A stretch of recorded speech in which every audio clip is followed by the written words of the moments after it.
And we are back here on the KRON 4 Morning News. 5:30 is the time, and of course we're following the latest on the wildfire here burning in the Santa Cruz Mountains. This fire erupting about 7:15 or so last night. It is burning near Bonnie Doon, just north and west of Davenport.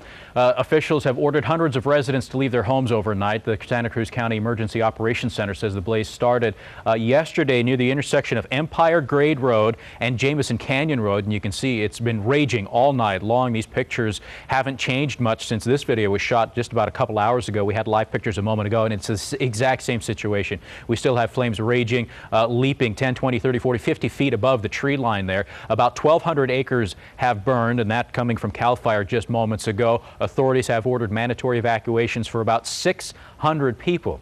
They say about 250 homes and structures are threatened right now by this. And I brought up on Google Earth just a quick look here, an aerial view, so we can get a lay of the land here. So here's where the wildfire is burning. Bonnie Doon just to the south, where we had a bunch of those wildfires last year. The evacuation center is in Santa Cruz, and the firefighting command center is located right here in Felton. And so let's zoom in. As we bring this full screen, I'll zoom in for you, and you get a better idea now of the terrain that firefighters are dealing with. And we talked a little bit ago with Nancy Kleffer, the park host over there at Lehigh Park, right near where this fire is burning, and she confirmed what CAL FIRE has said. The road access here is extremely limited. She basically described it as one dirt road that'll get you to some portions of this area. The rest of it, you have to hike in there, and look how densely packed this is with vegetation, trees, dry shrub. And this is what firefighters are basically backpacking through right now, carrying their shovels with them, and that's what they're doing. Those hand crews are literally digging with their hand tools a line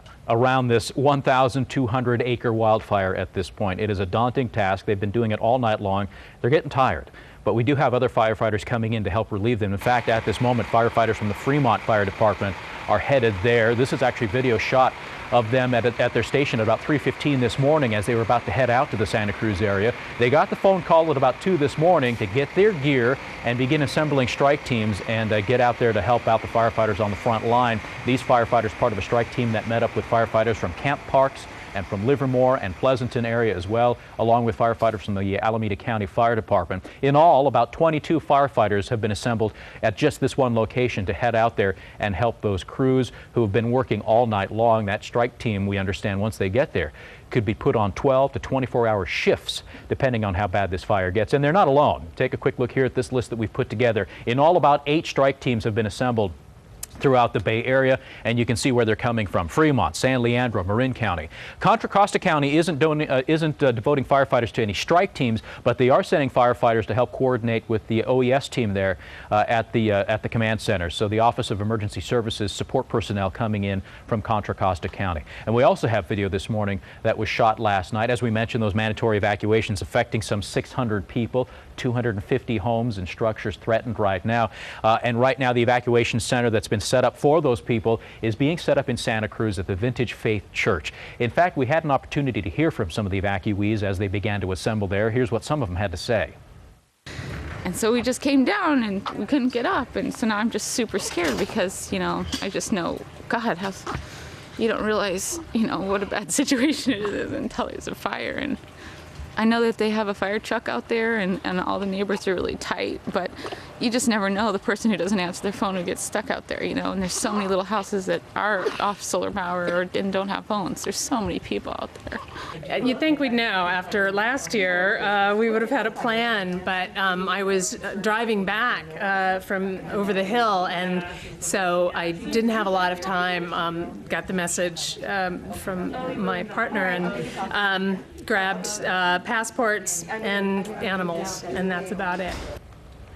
And again, you'll recall last June, the Martin Fire burned more than 600 acres and forced the evacuation of about 1,500 people out there in the Bonnie Doon area. So they are well aware of the threat that a wildfire poses in their area. And if you happen to either live there or know somebody who lives there, family or friends, and they're sending you tweets or they're giving you updates, send us a tweet. Let us know. You can send it to KRON 4 News. We'll be checking often throughout the morning and sharing some of those comments with you. Also, if you have photos or if you also have other comments you'd like to send us as well, you can email them to us at breakingnews@kron4.com, the address there at the bottom of your screen. breakingnews@kron4.com. Send us those photos and we'll incorporate it as part of our ongoing coverage now of these wildfires. And as we look at these flames and we see the smoke rising up, let's talk about the weather a bit. Obviously, that's one of the big things that firefighters have to keep in mind as they're battling fires like this. Evelyn Taft is in the Weather Center right now with the latest on the conditions out there. Good morning, Evelyn. Good morning, James. And we're taking a look at, as you mentioned, current conditions near Bonnie Doon, and you'll see we're at about 66 in the way of temperatures right now. So somewhat mild, humidity doing just fine. You're at 80%.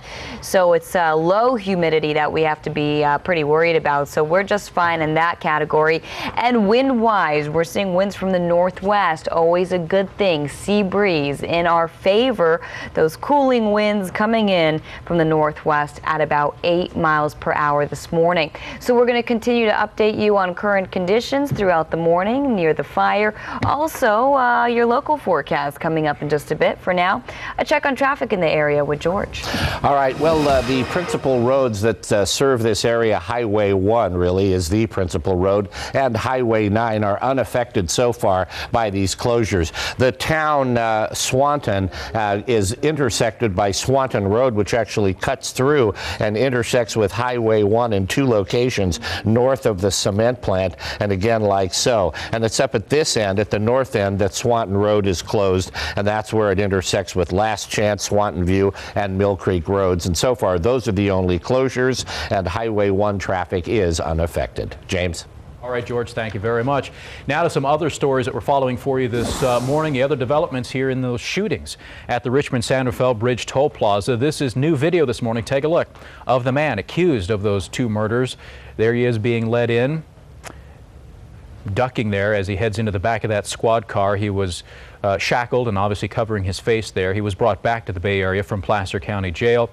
At this hour, he's being held at the Richmond Police Headquarters, where obviously they are still questioning him and deciding what charges they ultimately want to file against him. 46-year-old Nathaniel Burris is his name. He's accused of gunning down these 2 people, Deborah Ross on the left-hand side and Ursi Charles Everett, seen there on the right. Ross was a toll collector, and Burris was reportedly in a long-term relationship with her and had even lived together for some time, but those close to her say that she'd been having problems with him and was trying to break up and break off that relationship, and he sought counseling at her church. Ross and her friend Everett were murdered during a rush hour on Tuesday. It happened about 6 o'clock Tuesday night. Friends remembered their friend Everett yesterday. Here's what some of them had to say.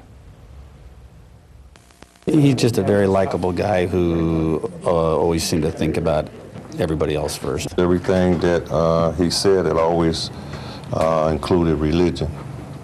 So I knew he was dedicated. He was a wonderful man. Everett was a bus driver for the Golden Gate Transit District. All right, other news we're following this morning. Union officials are now pushing for increased safety measures as well. The search also still going on for a 5-year-old missing boy from the Rockridge neighborhood of Oakland. That's where he went missing. He lives in Fremont. This was the scene yesterday, though, in Rockridge. Not as many police officers canvassing the streets, but they are putting up those missing children posters. You can see them on street lamps and on storefronts. Meanwhile, the FBI is now involved in the investigation. They're looking for that 5-year-old, and former FBI agent Rick Smith, in fact, explains why authorities believe this is more than just a missing persons case. In fact, he talked to us earlier and said the FBI usually is called in when there's been some sort of foul play, so they're there now investigating that. And if we find out more, we'll let you know, so keep it tuned here to KRON 4 and our website, kron4.com. We'll have the latest information there throughout the day. All right, the time is now 5:39. We're going to take a quick break. We'll be right back. A live picture here from our roof camera in San Francisco. Looks like it's going to be a beautiful morning here. We are, of course, still following that wildfire burning down in the Santa Cruz Mountains. We'll have continuing coverage coming up in just a moment.